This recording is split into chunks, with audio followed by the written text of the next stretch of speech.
Hi hello ನಮಸ್ಕಾರ ಸ್ನೇಹಿತರೆ. ಗೃಹಲಕ್ಷ್ಮಿಗೆ ಹೊಸ ಆ್ಯಪ್ ಬರ್ತಾ ಇದೆ. ಖುದ್ದು ಅಧಿಕಾರಿಗಳೇ ನಿಮ್ಮ ಮನೆ ಬಾಗಿಲಿಗೆ ಬರ್ತಾರೆ. ಹಾಗಾದ್ರೆ ಏನೆಲ್ಲ ಪ್ರಶ್ನೆಗಳನ್ನ ಕೇಳ್ತಾರೆ, ಏನೆಲ್ಲ ದಾಖಲೆಗಳನ್ನು ನೀವು ತೋರಿಸಬೇಕಾಗುತ್ತೆ, ಗೃಹಲಕ್ಷ್ಮಿಗೆ ಜಾತಿ ಪ್ರಮಾಣ ಪತ್ರ ಕೊಡಲೇಬೇಕಾ, ಈ ಬಾರಿ ಕಡ್ಡಾಯವಾಗಿ ಮತದಾರ ಗುರುತಿನ ಚೀಟಿ, ವೋಟರ್ ಐಡಿ ಕಾರ್ಡ್ ಅನ್ನು ಕೂಡ ಕೇಳ್ತಾರೆ, ಯಾವಾಗ ಅರ್ಜಿ ಸಲ್ಲಿಕೆಗೆ ಶುರುವಾಗುತ್ತೆ, ಯಾರಿಗೆಲ್ಲ ಅವಕಾಶ ಇದೆ, ಇದೆಲ್ಲದರ ಬಗ್ಗೆ ಕಂಪ್ಲೀಟ್ ಆದ ಮಾಹಿತಿಯನ್ನ ಈ ವಿಡಿಯೋದಲ್ಲಿ ತಿಳಿಸ್ಕೊಡ್ತಾ ಇದ್ದೀನಿ. ಸೊ ನಾನು ಈ ಕೊಟ್ಟಿರ್ತಕ್ಕಂಥ ಈ ಮಾಹಿತಿ ನಿಮಗೆ ಇಷ್ಟ ಆದ್ರೆ ದಯವಿಟ್ಟು ಒಂದು ಲೈಕ್ ಅನ್ನ ಮಾಡೋದನ್ನ ಮರಿಬೇಡಿ. ಹಾಗೆ ಈ ವಿಡಿಯೋನ ಪ್ರತಿಯೊಬ್ಬರಿಗೂ ಶೇರ್ ಮಾಡಿ ಫ್ರೆಂಡ್ಸ್. ಹಾಗೂ ಇದೇ ರೀತಿಯಾದ ಇಂಟ್ರೆಸ್ಟಿಂಗ್ ಮತ್ತು ಯೂಸ್ಫುಲ್ ಮಾಹಿತಿಗಾಗಿ ನಮ್ಮ ಚಾನಲ್ನ ಸಬ್ಸ್ಕ್ರೈಬ್ ಮಾಡ್ಕೊಳ್ಳಿ. ಗೃಹಲಕ್ಷ್ಮಿ ಯೋಜನೆ ಫಲಾನುಭವಿಗಳ ಮರುಪರಿಶೀಲನೆಗೆ ಸರ್ಕಾರ ಈಗ ಮುಂದಾಗಿದೆ. ಅಂಗನವಾಡಿ ಕಾರ್ಯಕರ್ತೆಯರು ನಿಮ್ಮ ಮನೆ ಬಾಗಿಲಿಗೆ ಬಂದು ಒಂದು ಮೊಬೈಲ್ ಆಪ್ ಮೂಲಕ ಕಂಪ್ಲೀಟ್ ಮಾಹಿತಿಯನ್ನ ಪಡೆದುಕೊಳ್ತಾರೆ. ಹಾಗಾದ್ರೆ ಆ ಹೊಸ ಆಪ್ ಯಾವುದು? ರಾಜ್ಯ ಸರ್ಕಾರದ ಮಹತ್ವಾಕಾಂಕ್ಷಿ ಯೋಜನೆಗಳಲ್ಲಿ ಗೃಹಲಕ್ಷ್ಮಿ ಕೂಡ ಒಂದು. ಇದೀಗ ಸಾಕಷ್ಟು ಗೃಹ ಜ್ಯೋತಿ ಆಗಿರ್ಬೋದು ಎಲ್ಲದರ ಬಗ್ಗೆ ಒಂದಿಷ್ಟು ಪರಿಷ್ಕರಣೆ ನಡೀತಾ ಇದೆ. ಈಗ ಗೃಹಲಕ್ಷ್ಮಿಗೂ ಕೂಡ ಪರಿಷ್ಕರಣೆಗೆ ನಡೀತಾ ಇದೆ. ಪ್ರತಿ ತಿಂಗಳು ಯಜಮಾನಿಗೆ 2,000 ಏನ್ ಬರ್ತಾ ಇತ್ತೋ ಆ ಒಂದು ಯೋಜನೆಯಲ್ಲಿ ಕೆಲವು ಲೋಪದೋಷಗಳು ಕಂಡು ಬಂದಂತಹ ಹಿನ್ನೆಲೆಯಲ್ಲಿ ರಾಜ್ಯ ಸರ್ಕಾರ ಫಲಾನುಭವಿಗಳ ಮರುಪರಿಶೀಲನೆಗೆ ಅಂದ್ರೆ ಬೆನಿಫಿಷರಿ ವೆರಿಫಿಕೇಶನ್ಗೆ ಈಗ ಮುಂದಾಗಿರೋದಂತದ್ದು. ಅರ್ಹ ಮಹಿಳೆಯರಿಗೆ ಮಾತ್ರ ಈ ಒಂದು ಯೋಜನೆ ಲಾಭ ಸಿಗಬೇಕು ಅನ್ನುವಂತಹ ಉದ್ದೇಶದಿಂದ ಮಹಿಳಾ ಹಾಗೂ ಮಕ್ಕಳ ಅಭಿವೃದ್ಧಿ ಇಲಾಖೆ ಹೊಸ ಮೊಬೈಲ್ ಆಪ್ ಮೂಲಕ ಮನೆ ಬಾಗಿಲಿಗೆ ಕಂಪ್ಲೀಟ್ ಪರಿಶೀಲನೆ ಅಂದ್ರೆ ಕಂಪ್ಲೀಟ್ ಚೆಕಿಂಗ್ ಪ್ರೋಸೆಸ್ ನಡೆಯುತ್ತೆ. ಸೊ ನೀವು ಕೂಡ ಕೇಳಬಹುದು, ಯಾಕೆ ಆನ್ಲೈನ್ ಅಲ್ಲಿ ನಮಗೆ ಸಬ್ಮಿಟ್ ಮಾಡಕ್ಕೆ ಅವಕಾಶ ಇಲ್ವಾ, ಯಾಕೆ ಅಧಿಕಾರಿಗಳೇ ಮನೆಗೆ ಬರ್ತಾರೆ ಅಂತ ಕೇಳಬಹುದು. ಸೊ ಎಲ್ಲರೂ ಕೂಡ ಎಜುಕೇಟೆಡ್ ಆಗಿರೋದಕ್ಕೆ ಸಾಧ್ಯ ಇಲ್ಲ. ಸೊ ಹಾಗಾಗಿ ಒಂದು ಹೊಸ ಪ್ರಕ್ರಿಯೆಯಿಂದ ಅನಕ್ಷರಸ್ಥ ಏನು ಎಜುಕೇಶನ್ಸ್ ಬರಲ್ವಾ ಅಂತವರಿಗೆ, ತಾಂತ್ರಿಕ ಜ್ಞಾನ ಇಲ್ಲದಂತಹ ಬಡ ಮಹಿಳೆಯರಿಗೆ ಯಾವುದೇ ಸಮಸ್ಯೆ ಆಗಬಾರ್ದು ಅನ್ನುವಂತಹ ನಿಟ್ಟಿನಲ್ಲಿ ಸರ್ಕಾರ ಅಂಗನವಾಡಿ ಕಾರ್ಯಕರ್ತರ ನೆರವನ್ನ ಪಡಿತಾ ಇದೆ. ಸೊ ಇನ್ನು 2 ರಿಂದ 3 ದಿನಗಳಲ್ಲಿ ವಾರದ ಕಂಪ್ಲೀಟ್ ಮಾರ್ಗಸೂಚಿ ಪ್ರಕಟ ಆಗುತ್ತೆ. ಸೊ ಆ ನಂತರ ಅಂಗನವಾಡಿ ಕಾರ್ಯಕರ್ತರು ಸೊ ತಮ್ಮ ಮೊಬೈಲ್ ನಲ್ಲಿ ಇನ್ಸ್ಟಾಲ್ ಮಾಡಲಾದಂತಹ ಒಂದು ಹೊಸ ಆಪ್ ಮೂಲಕ ನೇರವಾಗಿ ನಿಮ್ಮ ಮನೆಗೆ ಬರ್ತಾರೆ. ಒಂದಿಷ್ಟು ಪ್ರಶ್ನೆಗಳನ್ನ ಕೇಳ್ತಾರೆ. ತಾಂತ್ರಿಕ ಸಮಸ್ಯೆಗಳನ್ನ ಎದುರಿಸುತ್ತಿರೋರು ಹೊಸದಾಗಿ ಅರ್ಜಿ ಸಲ್ಲಿಸೋದಕ್ಕೆ ಅವಕಾಶವನ್ನ ಮಾಡಿಕೊಡ್ತಾರೆ. ಅಂದ್ರೆ ಇವರೇ ನಿಮಗೆ ಹೆಲ್ಪ್ ಮಾಡ್ತಾರೆ. ಬಟ್ ಇಲ್ಲಿ ನಿಮಗೊಂದು ಕ್ಲಿಯರ್ ಕಟ್ ಆಗಿ ಹೇಳ್ತೀನಿ, ಯಾರಿಗೆಲ್ಲ ಅವಕಾಶ ಇದೆ, ಎಲ್ಲರಿಗೂ ಕೂಡ ಅವಕಾಶ ಇದೆಯಾ. ಸೊ ಮೊದಲನೇದಾಗಿ ಇಲ್ಲಿ ಚೆಕ್ ಮಾಡ್ಕೊಳ್ಳಿ, ಈ ಒಂದು ಮರು ಪರಿಶೀಲನೆ ಹೊಸ ಅರ್ಜಿ ಸಲ್ಲಿಕೆಗೆ ಪ್ರಕ್ರಿಯೆಯಲ್ಲಿ ಯಾರೆಲ್ಲ ಪಾರ್ಟಿಸಿಪೇಟ್ ಮಾಡಬಹುದು ಅನ್ನುವಂತಹದನ್ನ ಸರ್ಕಾರ ಸ್ಪಷ್ಟನೆ ಕೊಟ್ಟಿದೆ. ಮೊದಲನೇದಾಗಿ ಕಡ್ಡಾಯವಾಗಿ ಮತದಾರರ ಪಟ್ಟಿಯಲ್ಲಿ ಹೆಸರಿರೋದು ಮನೆಯ ಯಜಮಾನಿಗೆ ಮಾತ್ರ ಹಣ ಪಡೆಯೋದಕ್ಕೆ ಇಲ್ಲಿ ಅವಕಾಶ ಇದೆ. ಸೊ BPL ಟು APL ಹೊಂದಿರುವ ಮಹಿಳೆಯರು ಇಲ್ಲಿ ಅರ್ಜಿಯನ್ನ ಸಲ್ಲಿಸಬಹುದು ಸ್ನೇಹಿತರೆ. ಅಂದ್ರೆ ನಿಮ್ಮ BPL ಕಾರ್ಡ್ ಇತ್ತು, ಈಗ APL ಕಾರ್ಡ್ ಆಗಿದೆ. ಸೊ ನೀವು ಕೂಡ ಅರ್ಜಿಯನ್ನ ಸಲ್ಲಿಸಬಹುದು. ಈಗಾಗಲೇ ಗೃಹಲಕ್ಷ್ಮಿ ಯೋಜನೆಯ ಫಲಾನುಭವಿ ಆಗಿದ್ದು ತಮ್ಮ ಒಂದು ಮಾಹಿತಿಯನ್ನ ಅಪ್ಡೇಟ್ ಮಾಡಬೇಕಾದಂತಹ ಮಹಿಳೆಯರು ಅಂದ್ರೆ ಬ್ಯಾಂಕ್ ಅಕೌಂಟ್ ಆಗಿರ್ಬೋದು, ಮೊಬೈಲ್ ನಂಬರ್ ಅಪ್ಡೇಟ್ ಮಾಡಬೇಕು ಅಂತಂದ್ರೆ ಅರ್ಜಿಯನ್ನ ಸಲ್ಲಿಸಬಹುದು. ಹೊಸದಾಗಿ ಯೋಜನೆಯ ಲಾಭ ಪಡೆಯುವುದಕ್ಕೆ ಬಯಸುವಂತಹ ಎಲ್ಲಾ ಅರ್ಹ ಮಹಿಳೆಯರು ಅರ್ಜಿಯನ್ನ ಸಲ್ಲಿಸೋದಕ್ಕೆ ಅರ್ಹರಾಗಿರ್ತಾರೆ. ಹಾಗಾದ್ರೆ ಹೊಸ ಅರ್ಜಿಯನ್ನ ಹೇಗೆ ಸಲ್ಲಿಸೋದು? ಸೊ ಅಂಗನವಾಡಿ ಸಿಬ್ಬಂದಿಯವರು ಮೊಬೈಲ್ ನಲ್ಲಿ ಗೃಹಲಕ್ಷ್ಮಿ ಆಪ್ ಅನ್ನು ಇನ್ಸ್ಟಾಲ್ ಮಾಡ್ತಾರೆ. ನೀವೇ ಸಪರೇಟ್ ಆಗಿ ಇನ್ಸ್ಟಾಲ್ ಮಾಡಬೇಕು ಅಂತ ಇಲ್ಲ. ಸೊ ಈ ಆಪ್ ಮೂಲಕ ಅನಕ್ಷರಸ್ಥರು ಬಡವರು ಅರ್ಜಿಯನ್ನ ಸಲ್ಲಿಸಬಹುದು. ಕರ್ನಾಟಕವನ್ನ ಆಗಿರ್ಬೋದು, ಬೆಂಗಳೂರನ್ನಾಗಿರ್ಬೋದು, ಹಾಗೆ ಗ್ರಾಮವನ್ನಲ್ಲಿ ಕೂಡ ಈ ಅರ್ಜಿಯನ್ನ ಸಲ್ಲಿಕೆಗೆ ಅವಕಾಶ ಕೊಡಲಾಗಿದೆ. ಸೊ ಸೇವಾ ಕೇಂದ್ರಗಳಲ್ಲೂ ಕೂಡ ನೀವು ಅರ್ಜಿಯನ್ನ ಸಲ್ಲಿಸಬಹುದು ಸ್ನೇಹಿತರೆ. ಅರ್ಜಿ ಸ್ವೀಕಾರದ ವೇಳೆ ಬಯೋಮೆಟ್ರಿಕ್ ಫೇಸ್ ರೆಕಗ್ನೇಷನ್ಸ್ ಅನ್ನು ಕೂಡ ಕೇಳ್ತಾರೆ. ಜೊತೆಗೆ ರಾಜ್ಯದಲ್ಲಿನ ಬ್ಯಾಂಕ್ ಖಾತೆಗೆ ವಿವರ ನೀಡಬೇಕಾಗುತ್ತೆ. ಸೊ ಇದು ಯಾಕೆ ಅನ್ನೋದನ್ನ ಹೇಳ್ತೀನಿ. ಸೊ ನೀವು BPL ಆಗಿರ್ಬೋದು, APL ಕಾರ್ಡ್ ಆಗಿರಬಹುದು, ನೀವು ಅದನ್ನ ಸಬ್ಮಿಟ್ ಮಾಡಬೇಕಾಗುತ್ತೆ. ITST ಪಾವತಿದಾರರು ಈ ಯೋಜನೆಯ ಅರ್ಹರಾಗಿರೋದಿಲ್ಲ. ಇದನ್ನ ಗಮನದಲ್ಲಿ ಇಟ್ಕೊಂಡು ಬಟ್ ತುಂಬಾ ಜನ ನಾನು ಸೋಷಿಯಲ್ ಮೀಡಿಯಾದಲ್ಲಿ ಮಾಡಿದೆ ಗೃಹಲಕ್ಷ್ಮಿ ಯೋಜನೆಗೆ ಜಾತಿ ಪ್ರಮಾಣ ಪತ್ರ ಬೇಕಾ ಅನ್ನುವಂತಹ ಕನ್ಫ್ಯೂಷನ್ ನಲ್ಲಿ ತುಂಬಾ ಜನ ಇದ್ದಾರೆ. ಸೊ ಹೆಸರಾಗಿರಬಹುದು, ವಿಳಾಸ ಆಗಿರ್ಬೋದು ಅಥವಾ ಆಧಾರ್ ಸಂಖ್ಯೆ ಸೇರಿ ಹಿಂದಿದ್ದಂತ ಅರ್ಜಿಯಲ್ಲಿನ ಅಂಶಗಳನ್ನೇ ಕಂಟಿನ್ಯೂ ಮಾಡ್ತಾರೆ. ಸೊ ಕರ್ನಾಟಕದಲ್ಲಿರುವಂತಹ ಬ್ಯಾಂಕ್ ಖಾತೆ ಮಾಹಿತಿ ಕಡ್ಡಾಯ ಆಗಿರುತ್ತೆ. ಸೊ ಜಾತಿ ಪ್ರಮಾಣ ಪತ್ರ ನೀಡದಿದ್ದಲ್ಲಿ ಸ್ವಯಂ ಘೋಷಣೆಯನ್ನ ಮಾಡಿಕೊಳ್ಬೇಕು. ಈಗಾಗಲೇ ಈ ಯೋಜನೆಯ ಪ್ರಯೋಜನವನ್ನು ಪಡೆಯುತ್ತಿರುವಂತಹ ಮಹಿಳೆಯರು ಹೊಸದಾಗಿ ಸೇರ್ಪಡೆ ಬಯಸುವವರು BPL ಅಥವಾ APL ಕಾರ್ಡ್ ಹೊಂದಿರುವವರು ಅರ್ಜಿಯನ್ನ ಸಲ್ಲಿಸಬಹುದು.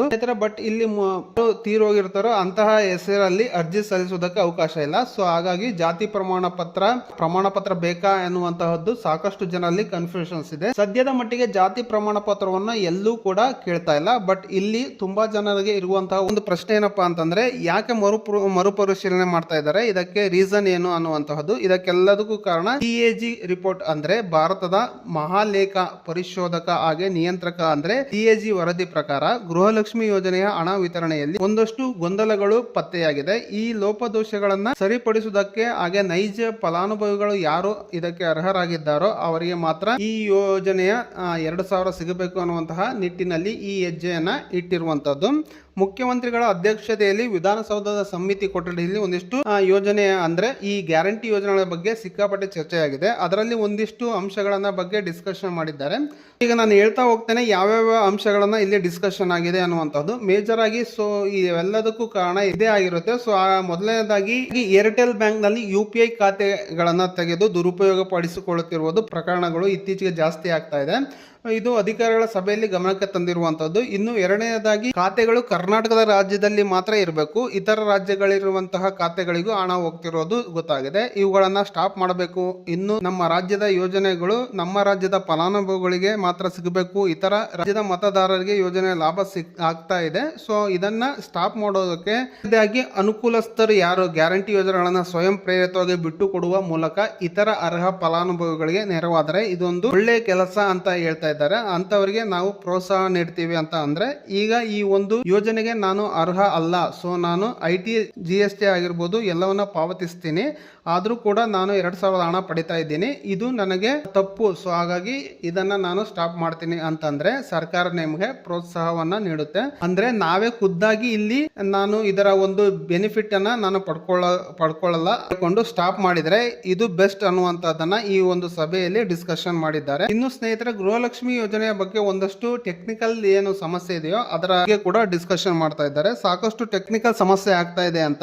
ಹಾಗೆ ಸ್ನೇಹಿತರೆ ಮರಣ ಹೊಂದಿದವರ ಖಾತೆಗೆ ದುಡ್ಡು ಹೋಗ್ತಾ ಇದೆ. ಸೊ ಈ ಮರಣ ಹೊಂದಿದವರ ಫಲಾನುಭವಿಗಳ ಸಂಖ್ಯೆ ಏನು ರೈಟ್ ಟೈಮ್ ಅಲ್ಲಿ ಅದರ ಒಂದು ಇನ್ಫಾರ್ಮೇಶನ್ ಸಿಗದಿರೋ ಕಾರಣ KYC ಆಗಿರ್ಬೋದು, ಬ್ಯಾಂಕ್ ಖಾತೆ ಆಗಿರ್ಬೋದು ಅಥವಾ NPC ಹಿಸ್ಟ್ರಿ ಆಗಿರ್ಬೋದು ಫಲಾನುಭವಿಗಳ ಕುರಿತಂತೆ ಒಂದಷ್ಟು ಚರ್ಚೆಯನ್ನ ಮಾಡಿದ್ದಾರೆ. ಸೊ ಈ ಒಂದು ಖಾತೆಯಲ್ಲಿ ಹಲವು ಫಲಾನುಭವಿಗಳು ಗೃಹಲಕ್ಷ್ಮಿ ಹಣವನ್ನು ಪಡಿತಾ ಇದ್ದಾರೆ. ಕಂತುಗಳಲ್ಲಿ ಒಟ್ಟು 60 ಕೋಟಿ ರೂಪಾಯಿ ಹಣ ಹೋಗಿದೆ ಅನ್ನೋದ್ರ ಬಗ್ಗೆ 2-3 ಲಕ್ಷ ಅಲ್ಲ, ಹೀಗೆ ಸಾಕಷ್ಟು ದುಡ್ಡು ಈ ರೀತಿಯಾಗಿ ವೇಸ್ಟ್ ಅದರ ಬಗ್ಗೆ ಇನ್ನೂ ಹಲವಾರು ಖಾತೆಗಳನ್ನು ನೋಂದಾಯಿಸಿಕೊಂಡಿರುವುದನ್ನ AG ವರದಿಯಲ್ಲಿ ಕೂಡ ಉಲ್ಲೇಖ ಮಾಡಿದ್ದಾರೆ. ಸೊ ಇದನ್ನ ಕೂಡ ಮಾಡಬೇಕು ಅನ್ನುವಂತಹ ಈಗ ಚರ್ಚೆ ಆಗಿರುವಂತದ್ದು. ಸೊ ಇದೆಲ್ಲದಕ್ಕೂ ಕೂಡ ಈ ಗೃಹಲಕ್ಷ್ಮಿ ಹೊಸ ಆಪ್ ಬಂದಿದೆ. 1920 ಫಲಾನುಭವಿಗಳು ಒಂದೇ ಬ್ಯಾಂಕ್ ಖಾತೆಯನ್ನ ಹಂಚಿಕೊಂಡಿರುವ ವರದಿಯಲ್ಲಿ ಬಹಿರಂಗ ಆಗಿದೆ. ಕೆಲವರ ಬ್ಯಾಂಕ್ ಖಾತೆ ವಿವರ ಡೇಟಾಬೇಸ್ ನಲ್ಲಿ ಇಲ್ಲದಿದ್ದರೂ ಕೂಡ ಕೋಟ್ಯಾಂತರ ರೂಪಾಯಿ ಪಾವತಿಯಾಗಿದೆ ಅನ್ನುವಂತಹ ವಿಚಾರ ಕೂಡ ಬೆಳಕಿಗೆ ಬಂದಿದೆ.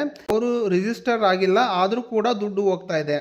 ಅಂಡ್ ಇಲ್ಲಿ ಇನ್ನೊಂದಕ್ಕೆ ಕೂಡ ಚರ್ಚೆ ಆಗಿರುವಂತದ್ದು ಸ್ನೇಹಿತರೆ, ಅಂದ್ರೆ ಈಗ ಏನು ಹೇಳಿದೆ ಬ್ಯಾಂಕ್ ಖಾತೆ ಬದಲಾವಣೆ ಆಗಿರ್ಬೋದು ಅಥವಾ ಒಂದೇ ಖಾತೆಯ ಬಳಕೆಯಲ್ಲಿ ವಂಚನೆಗೆ ಎಲ್ಲ ಬದಲಾಗಿ ಅಂತಂದ್ರೆ ಸಾಲದ ಒಂದು ಕಡಿತದಿಂದ ತಪ್ಪಿಸಿಕೊಳ್ಳುವುದಕ್ಕೆ ಅಥವಾ ಪತಿಯಿಂದ ಹಣವನ್ನು ರಕ್ಷಿಸಿಕೊಳ್ಳುವುದಕ್ಕೆ ಮಹಿಳೆಯರು ಮಾಡಿರುವಂತಹ ಸಾಮಾನ್ಯ ತಂತ್ರ. ಈ ಸೋಕೆ ಅಧಿಕಾರಿಗಳು ಇದರ ಬಗ್ಗೆ ಕೂಡ ಸ್ಪಷ್ಟನೆಯನ್ನು ಕೊಟ್ಟಿದ್ದಾರೆ. ಬಟ್ ಇದರಲ್ಲಿ ತಪ್ಪಿಲ್ಲ, ಆದರೆ ಇದನ್ನ ಸರಿಪಡಿಸಬೇಕು ಅನ್ನುವಂತಹ ಅಧಿಕಾರಿ ಸ್ಪಷ್ಟನೆಯನ್ನು ಕೊಟ್ಟಿರುವಂತದ್ದು. ಸೊ ಹಾಗಾದ್ರೆ ಹೊಸ ಪರಿಶೀಲನೆ ಪ್ರಕ್ರಿಯೆ ಹೇಗೆ ನಡೆಯುತ್ತೆ? ಸಂಪೂರ್ಣವಾಗಿ ತಂತ್ರಜ್ಞಾನ ಆಧಾರಿತವಾಗಿರುತ್ತಾ? ಇದನ್ನ ಮಹಿಳಾ ಹಾಗೂ ಮಕ್ಕಳ ಅಭಿವೃದ್ಧಿ ಇಲಾಖೆ, ಗ್ರಾಮೀಣಾಭಿವೃದ್ಧಿ ಇಲಾಖೆ ಹಾಗೆ ಗ್ರೇಟ್ ಬೆಂಗಳೂರು ಪ್ರಾಧಿಕಾರ ಜಂಟಿಯಾಗಿ ಕಾರ್ಯಾಚರಣೆ ನಡೆಸುತ್ತೆ. ಇದಕ್ಕಾಗಿ ವಿಶೇಷವಾಗಿ ಒಂದು ಮೊಬೈಲ್ ಅಪ್ಲಿಕೇಶನ್ಸ್ ಅನ್ನ ಕೂಡ ಶುರುವಾಗುತ್ತೆ.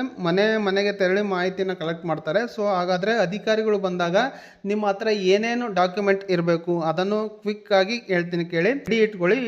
ಈ ಒಂದು ಪ್ರಕ್ರಿಯೆ ಗೃಹಲಕ್ಷ್ಮಿ ID ಕೇಳ್ತಾರೆ, ಅಂದ್ರೆ ಪಡಿತರ ಚೀಟಿ ಕೇಳ್ತಾರೆ, ಜೊತೆಗೆ ಪತಿಯ ಹೆಸರನ್ನ ಕೇಳ್ತಾರೆ. ಈ ಬಾರಿ ಕಡ್ಡಾಯವಾಗಿ ಮತದಾರ ಗುರುತಿನ ಚೀಟಿ ವೋಟರ್ ID ಕೇಳ್ತಾರೆ. ಪ್ರತಿ ವರ್ಷ ಅಪ್ಡೇಟ್ ಆಗಿರೋದ್ರಿಂದ ಹೆಚ್ಚು ನಿಖರವಾದ ಮಾಹಿತಿಯನ್ನ ಪಡಿಬಹುದು ಸ್ನೇಹಿತರೆ. ಸೊ ಹಾಗಾಗಿ ಸಾಕಷ್ಟು ಡಾಕ್ಯುಮೆಂಟ್ಗಳು ಕೇಳುವಂತ ಸಾಧ್ಯತೆ ಇದೆ. ಬಟ್ ಇನ್ನು ಈ ವಿಡಿಯೋದಲ್ಲಿ ಇನ್ನೊಂದು ಕ್ಲಾರಿಫಿಕೇಶನ್ಸ್ ಕೊಡ್ತೀನಿ. ಏರ್ಟೆಲ್ ಸಿಮ್ ಇದ್ರೆ ಗೃಹಲಕ್ಷ್ಮಿ ಯೋಜನೆಗೆ 2,000 ರೂಪಾಯಿ ಬರಲ್ವಾ? ಏರ್ಟೆಲ್ ಮೊಬೈಲ್ ಸಿಮ್ ಬಳಕೆ ಮಾಡುವಂತಹ ಗೃಹಲಕ್ಷ್ಮಿ ಯೋಜನೆ ಫಲಾನುಭವಿಗಳಿಗೆ 2,000 ರೂಪಾಯಿ ಕಳ್ತನವಾಗಿರುವಂತಹ ಪ್ರಕರಣ ಬೆಳಕಿಗೆ ಬಂದಿದೆ. ಸೊ ಹಾಗಾಗಿ ಇದರ ಬಗ್ಗೆ ಸಿಕ್ಕಾಪಟ್ಟೆ ಚರ್ಚೆ ಆಗ್ತಾ ಇದೆ. ಈ ಸ್ನೇಹಿತರೆ, ಮುಖ್ಯಮಂತ್ರಿ ಡಿ.ಕೆ. ಶಿವಕುಮಾರ್ ಅಧ್ಯಕ್ಷತೆಯಲ್ಲಿ ನಡೆದಂತಹ ಗ್ಯಾರಂಟಿ ಯೋಜನೆಗಳ ಅನುಷ್ಠಾನದ ಪ್ರಗತಿ ಪರಿಶೀಲನೆ ಸಭೆಯಲ್ಲಿ ಏರ್ಟೆಲ್ ಮೊಬೈಲ್ ಸಿಮ್ ಅನ್ನ ಬಳಕೆ ಮಾಡುವಂತಹ ಬಳಕೆದಾರರಿಗೆ ಉಪಯೋಗವಾಗುವಂತಹ ಏರ್ಟೆಲ್ ಆಪ್ ಬ್ಯಾಂಕ್ ನಲ್ಲಿ UPI ಖಾತೆ ತೆಗೆದು ಗೃಹಲಕ್ಷ್ಮಿ ಯೋಜನೆಯ ಫಲಾನುಭವಿಗಳ 2,000 ರೂಪಾಯಿ ದುರುಪಯೋಗ.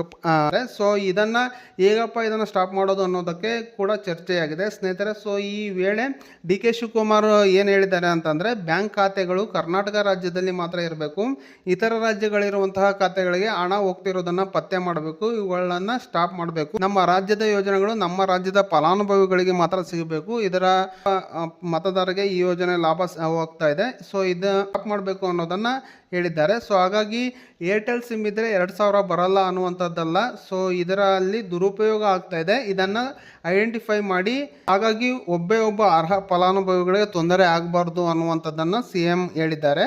ಅನರ್ಹ ಫಲಾನುಭವಿಗಳು ಯೋಜನೆಯ ದುರುಪಯೋಗಕ್ಕೆ ಮಾತ್ರ ನಾವು ಬ್ರೇಕ್ ಆಗ್ತಾ ಇದ್ದೀವಿ. ಹಲವಾರು ಫಲಾನುಭವಿಗಳು ಬ್ಯಾಂಕ್ ಸಾಲ ಪಡಿತಾ ಇರೋದ ಖಾತೆಗೆ ಗೃಹಲಕ್ಷ್ಮಿ ಹಣ ಹೋದ ತಕ್ಷಣ ಆ ಹಣ ಸಾಲ ಮಾಡಿರ್ತಾರಲ್ಲ, ಸೊ ಆ ಮೊತ್ತಕ್ಕೆ ಜಮೆ ಆಗ್ಬಿಡುತ್ತೆ. ಅದರಿಂದ ಅಂತಹ ಫಲಾನುಭವಿಗಳು ಖಾತೆಯನ್ನ ಬದಲಿಸ್ತಾ ಇರ್ತಾರೆ. ಸೊ ಇಂತಹ ಫಲಾನುಭವಿಗಳಿಗೆ ಗ್ಯಾರಂಟಿ ಯೋಜನೆ ಜಾರಿಯಾಗಿ ಹೆಚ್ಚಿನ ದುರುಪಯೋಗ ಆಗದ ಹಾಗೆ ಎಚ್ಚರಿಕೆಯನ್ನ ವಹಿಸಿದ್ವಿ. ಸೊ ಹಾಗಾಗಿ ಈ ಯೋಜನೆಗಳನ್ನು ಕೂಡ ನಾವು ಆ ಒಂದು ಕ್ರಮವನ್ನು ಅನುಸರಿಸ್ತಾ ಇದ್ದೀವಿ ಅನ್ನುವಂತಹದ್ದನ್ನು ಖುದ್ದು CM ಅವರೇ ಹೇಳಿರುವಂಥದ್ದು.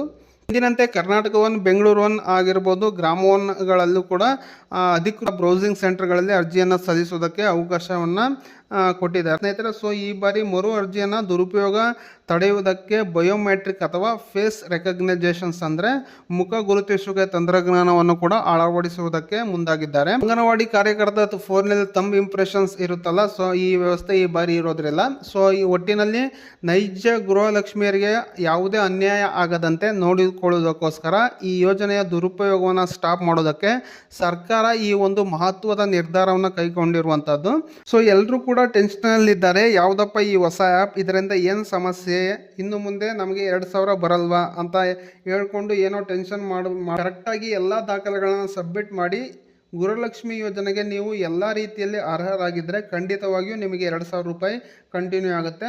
ಸೊ ಯಾವಾಗ ಬರ್ತಾರೆ ಅಂಗನವಾಡಿ ಕಾರ್ಯಕರ್ತರು, ನಾವು ಎಷ್ಟು ವೆಯ್ಟ್ ಮಾಡಬೇಕು ಅಂತಂದರೆ ಇದರ ಬಗ್ಗೆ ಅಧಿಕೃತವಾದ ಇನ್ನೂ ಕೂಡ ಸೂಚನೆ ಬಂದಿಲ್ಲ. ಯಾವಾಗ ಬರ್ತಾರೆ ಅನ್ನುವಂತಹ ಮಾರ್ಗಸೂಚಿಗಳನ್ನು ಇನ್ನು ಮುಂದೆ ಪ್ರಕಟ ಆಗುತ್ತೆ. ಸೊ ಹಾಗಾಗಿ ಈ ಅಪ್ಡೇಟ್ಗಳನ್ನು ನಿಮಗೆ ಸಿಗಬೇಕು ಅಂದರೆ ನಾನು ಮುಂದಿನ ವಿಡಿಯೋಗಳಲ್ಲಿ ನಿಮಗೆ ಅದರ ಬಗ್ಗೆ ಇನ್ಫಾರ್ಮೇಷನ್ಸನ್ನು ಕೊಡ್ತೇನೆ. ಸೊ ಹಾಗೆ ದುರುಪಯೋಗ ಆಗ್ತಾ ಇದೆ. ಸೊ ಈ ಅರ್ಜಿಯನ್ನು ಸಲ್ಲಿಸ್ತೀರಾ ಅಂತಂದರೆ ಯಾರಿಗೆಲ್ಲ ಅವಕಾಶ ಇದೆ, ಏನೇನು ಡಾಕ್ಯುಮೆಂಟ್ ಬೇಕು, ಅಂಗನವಾಡಿ ಕಾರ್ಯಕರ್ತರು ಬಂದು ಏನು ಕೇಳ್ತಾರೆ, ಇವೆಲ್ಲದರ ಬಗ್ಗೆ ಹೇಳಿದ್ದೀನಿ. ಸೊ ಹಾಗಾಗಿ ಈ ವಿಡಿಯೋನ ಒಂದಿಷ್ಟು ಜನರಿಗೆ ನಿಮ್ಮ ಫ್ರೆಂಡ್ಸ್ ಅಥವಾ ಫ್ಯಾಮಿಲಿ ಮೆಂಬರ್ಸ್ಗೆ ಶೇರ್ ಮಾಡಿ. ದಯವಿಟ್ಟು ಒಂದು ಲೈಕ್ ಮಾಡಿ. ಹಾಗೆ ಇದೇ ರೀತಿಯಾದ ಇಂಟ್ರೆಸ್ಟಿಂಗ್ ಮತ್ತು ಯೂಸ್ಫುಲ್ ಮಾಹಿತಿಯಾಗಿ ನಮ್ಮ ಚಾನಲನ್ನು ಸಬ್ಸ್ಕ್ರೈಬ್ ಮಾಡೋದು ಮಾತ್ರ ಮರಿಬೇಡಿ. So thank you for watching. Take care friends.